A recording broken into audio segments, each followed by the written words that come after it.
जय गुरु जी संगत जी। सभी प्यारी संगत को, गुरु जी के गुरु परिवार को, प्यारे प्यारे गुरु परिवार को, प्यारी प्यारी संगत को जय गुरु जी, शुक्राना गुरु जी। संगत जी, आज सबके बीच में बहुत ही प्यारा सत्संग साझा करूंगी। साझा करने से पहले आपसे बताना चाहूँगी, अगर आप भी देखिए अपना सत्संग शेयर करना चाहते हैं तो आप अपना ऑडियो रिकॉर्ड कर मेरे व्हाट्सएप नंबर पर भेज सकते हैं संगत जी। लेकिन जब भी आप अपना ऑडियो रिकॉर्ड करें तो आसपास की आवाज़ का ज़रूर ध्यान रखें, क्योंकि कई बार बैकग्राउंड से ऐसी आवाज़ आती है तो सत्संग अच्छे से नहीं सुन पाते संगत जी। अभी सत्संग साझा करने से पहले गुरु जी महाराज का प्यारा सा मंत्र जाप करेंगे। आप सब भी हमारे साथ मंत्र जाप कीजिए। ओम नमः शिवाय शिव जी सदा सहाय, ओम नमः शिवाय गुरु जी सदा सहाय, ओम नमः शिवाय शिव जी सदा सहाय, ओम नमः शिवाय गुरु जी सदा सहाय। जय गुरु जी, शुक्राना गुरु जी। श्रद्धा भाव के साथ सत्संग सुनिए और लास्ट तक सत्संग जरूर सुने। अच्छा लगे तो चैनल को लाइक एंड सब्सक्राइब जरूर करें। जय गुरु जी। जय गुरु जी, शुक्राना गुरु जी। मैं नोएडा से रितु। मैं अपना छोटा सा सत्संग शेयर करना चाहती हूँ। ये काफी दिनों से मैंने रिकॉर्ड करके रखा है, बस मुझे आइडिया नहीं था कि कैसे और कहाँ पे गुरु जी का सत्संग शेयर करना है। फिर मैंने फेसबुक से एक अंकल का नंबर निकाला जो गुरु संगत है, उनसे पूछा कि ये मतलब कैसे सत्संग शेयर करते हैं। तो उन्होंने एक नंबर दिया, कॉन्टेक्ट नंबर, बोला कि आप इनसे कॉन्टेक्ट करके आप अपना सत्संग डाल सकते हो। फिर मैंने उस आंटी को कॉल किया। कॉल के दौरान मैंने उनसे बोला कि मेरे पास ना मतलब रखा हुआ है सत्संग रिकॉर्ड करके, बट मैं डालूँ कहाँ पे, मुझे कुछ आइडिया नहीं, तो आप मुझे गाइड करें। फिर उन्होंने बताया। तो गुरु जी का सत्संग में ना पहला ये सत्संग मेरा ये, इससे पहले मैंने कभी डाला नहीं। तो अगर मुझसे बोलते टाइम या कुछ भी गलती हो जाए तो प्लीज संगत जी आप मुझे माफ कर देना, और गुरु जी आप भी कर दीजिएगा। आप तो मेरे गुरु पा हो, आपसे क्या ही माफी मांगू। मैं तो आपकी बच्ची हूँ, और बच्चे तो ऐसी गलतियां करते ही रहते हैं। तो आप सब कुछ देख लोगे और बाकी देख लेना। तो संगत जी, ये मेरा सत्संग नवंबर का है, दिवाली वाले दिन का ही है। दिवाली वाले दिन कल टाइम सा रात के 10:30 हो रहे होंगे। मैं और मेरी छोटी सिस्टर बगल में किसी आंटी के घर पे हम जा रहे थे गिफ्ट लेके दिवाली का। तो जैसे ही हम अपने सोसाइटी के बाहर निकले तो हमने देखा कि कुछ लड़के ना आपस में लड़ाई कर रहे थे, और उसमें से 2-3 जो लड़के थे ना हमारी जान पहचान के थे। तो अब जब हमने देखा कि हमारे जान पहचान के बच्चे हैं तो हम कैसे ही छोड़ के जा सकते हैं। फिर हमने गिफ्ट साइड में रखा और जाके ना झगड़े में चले गए छुड़ाने के लिए। तो जैसे तैसे झगड़ा तो मतलब खत्म हुआ ही नहीं था, अभी हो ही रहा था। फिर मैंने देखा कि एक लड़का है जो मेरे बेटे का दोस्त था।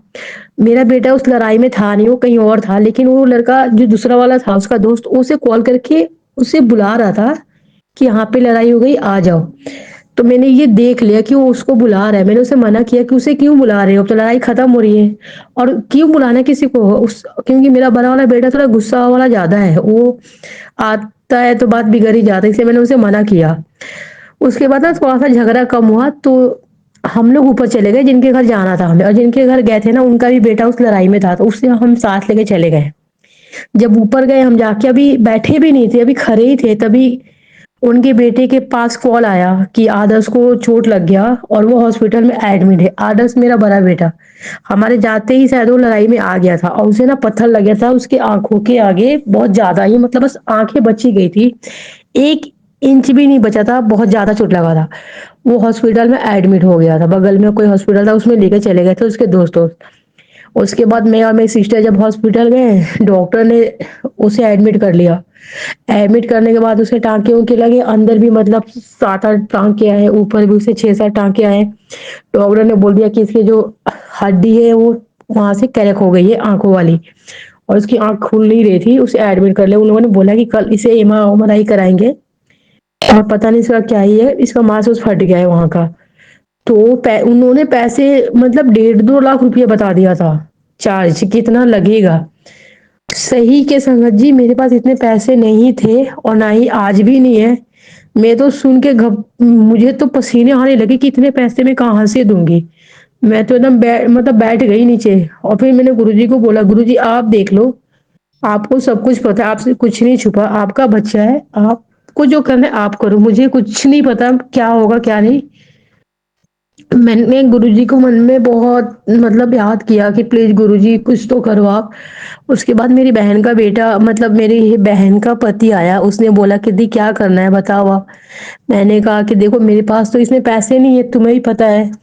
तो कह रहे कि अब कुछ तो करना ही पड़ेगा ना जब हॉस्पिटल में एडमिट है तो मैंने यही बोला कि अगर तुम्हारे पास है तो तुम लगा दो, मैं धीरे धीरे करके तुम्हारे पैसे चुका दूंगी। उसने बोला कि ठीक है। वो फिर हॉस्पिटल गया, अंदर जाके पता नहीं क्या डॉक्टर से बात किया। वो बाहर आया, कह रहे कि ऐसा करते हैं हम बाहर लेके चलते हैं घर पे, कल कहीं और जाके दिखा लेंगे जहाँ पे थोड़ा सा अच्छा हो। तो मैंने कहा कि हाँ ठीक है। फिर वो डॉक्टर ना छोड़ नहीं रहे थे, कह रहे थे कि नहीं हम ऐसे हाल में मतलब इसे छोड़ नहीं सकते। फिर मैंने ही कहा कि नहीं आप छोड़ दो, हमारा बच्चा हम देख लेंगे। आपने सुई दवाई कर दी ठीक है, हमारा इतना बजट नहीं है, हम नहीं दे सकते इतने पैसे। और आप फ्री में तो इलाज करोगे नहीं, तो हम कल देखेंगे कहाँ कैसे करवाना है। हम उसे घर पे लेके आ गए, मैं घर पे लेके आई उसी रात को, मैंने उसे 3 बजे लेके आए थे हम। मैंने गुरुजी का जल रखा, गुरुजी से मंत्र जाप किया गुरुजी का, और गुरुजी से अरदास किया कि प्लीज बाबा मेरे बच्चे को देखो, उसे आप ठीक कर दो।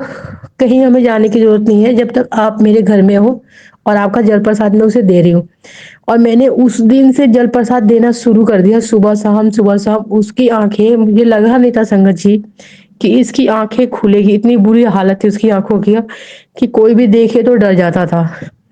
लेकिन पता नहीं क्या मतलब 2 दिन के बाद ना उसकी आंखें बिल्कुल नॉर्मल होने लगी, सूजन भी कम हो गया, उसकी आंखें खुलने लगी। दवाई भी मैं नॉर्मली दिखा मतलब खिला रही थी, लेकिन बस गुरुजी का जल प्रसाद मैंने रेगुलर उसे देना शुरू कर दिया, सुबह शाम सुबह। बल्कि दोपहर में जब भी कुछ होता तो मैं उसे मुंह में ना चम्मच से पानी डाल देती थी, या उसके सर पे थोड़ा सा जल लेके उसके मतलब मालिश करने लगती थी मैं, गुरुजी का वो सोच के, और गुरुजी का मंत्र जाप करती रहती थी।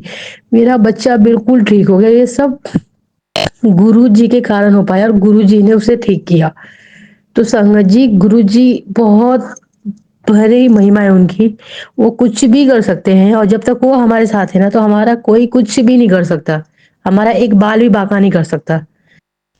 तो बस गुरु जी से आप जुड़े रहिए और उन पे भरोसा आप करिए, कभी भी कितनी भी विपदा है ना गुरु जी से आप भरोसा मत हटाइए।